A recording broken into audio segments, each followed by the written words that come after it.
Assalamualaikum warahmatullahi wabarakatuh. Selamat siang semuanya. Perkenalkan, nama saya Aulia Indah Ramadhani dari kelompok 4. Pada kesempatan hari ini, kami akan membahas tentang aneka situasi pelibet menyimak.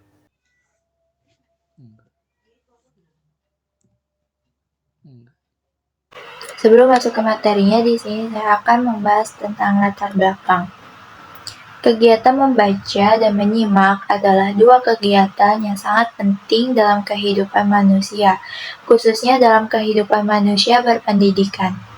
Dalam kenyataannya, manusia dituntut untuk bisa memahami segala sesuatu yang berkaitan dengannya secara reseptif dan atentif, supaya dia dapat bertindak dengan proporsional sesuai dengan situasi dan kondisi. Inilah indikasi ketercapaian dari membaca dan menyimak. Hasil kajian pustaka, kami menyimpulkan bahwa antara menyimak dan membaca adalah dua hal yang saling berhubungan, seperti pada bidang pendidikan dan keterampilan. Menyimak merupakan faktor yang penting bagi keberhasilan seseorang dalam belajar membaca secara efektif. Namun, sesuai dengan mata kuliah hari ini, maka kajian hari ini akan difokuskan pada keterampilan menyimak, bukan pada keterampilan membaca. Selanjutnya yaitu pengertian menyimak. Seperti yang kita ketahui sebelumnya, bahwa menyimak adalah proses mendengarkan lambang-lambang lisan dengan penuh perhatian, pemahaman, apresiasi, dan interpretasi untuk memperoleh informasi, menangkap isi atau pesan, serta memahami makna komunikasi yang telah disampaikan sang pembicara melalui ujaran atau bahasa lisan. Menyimak dalam kehidupan dan kurikulum. Sekarang banyak sekali penelitian di dalam ilmu pengetahuan, tetapi penelitian tentang menyimak baik dalam kehidupan sehari-hari maupun dalam kurikulum masih jarang sekali kita temukan.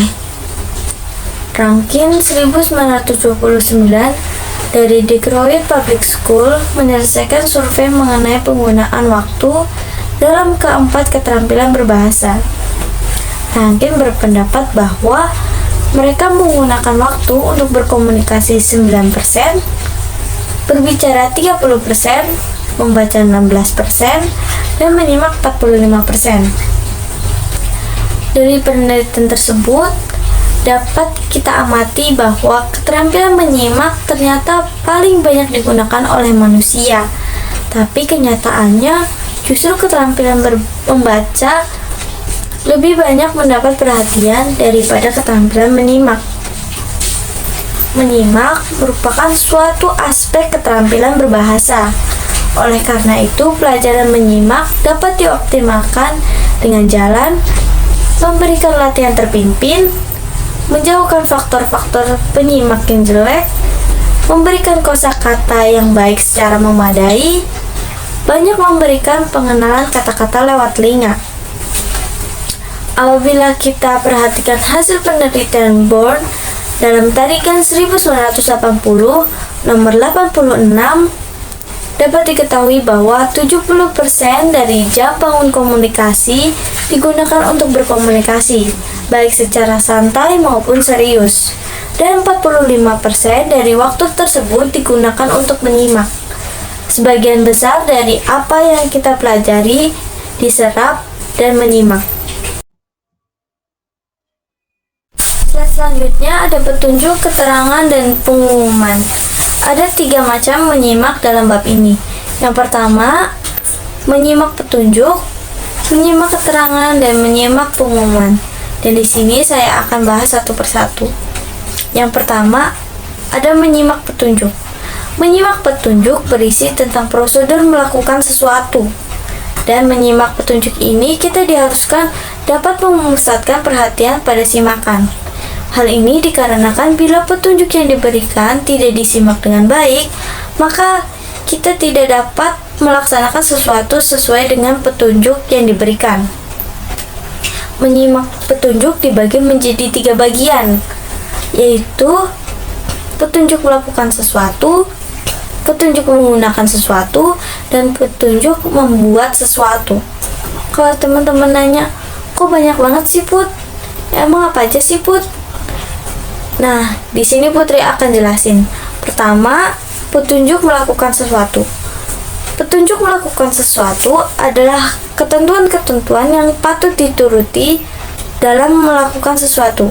Misalnya, mencoreng dalam pemilu, cara mengerjakan soal, denah, dan sebagainya.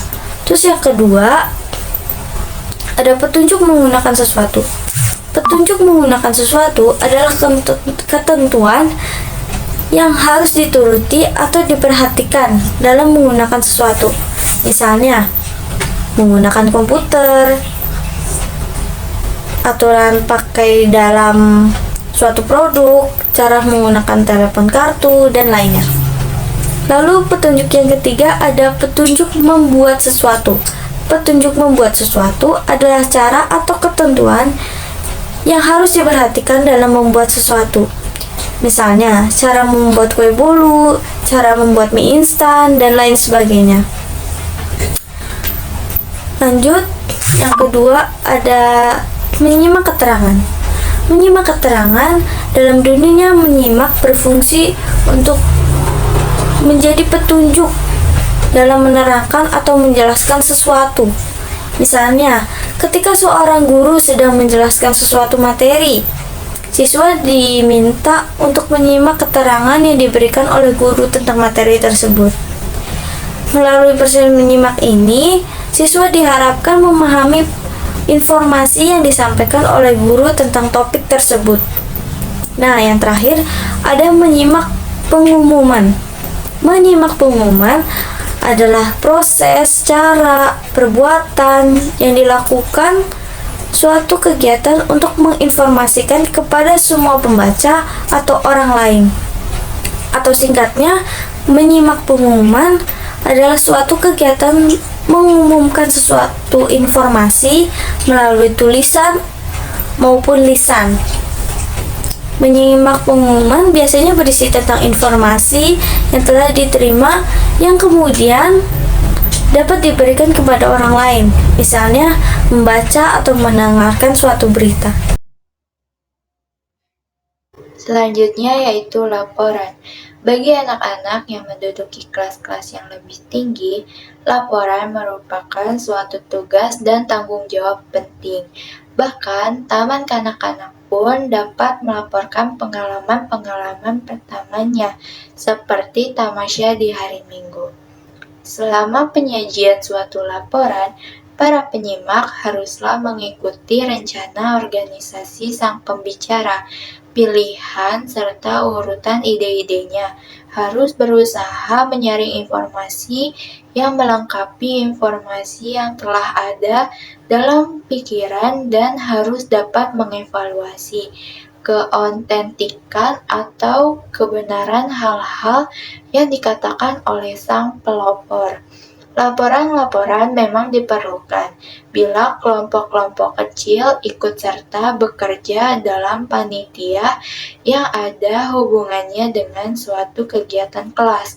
Contohnya seperti jika seorang individu mengamati atau membaca untuk mempelajari jawaban bagi suatu pertanyaan yang timbul dalam suatu kegiatan belajar atau ketika dia mengadakan suatu percobaan.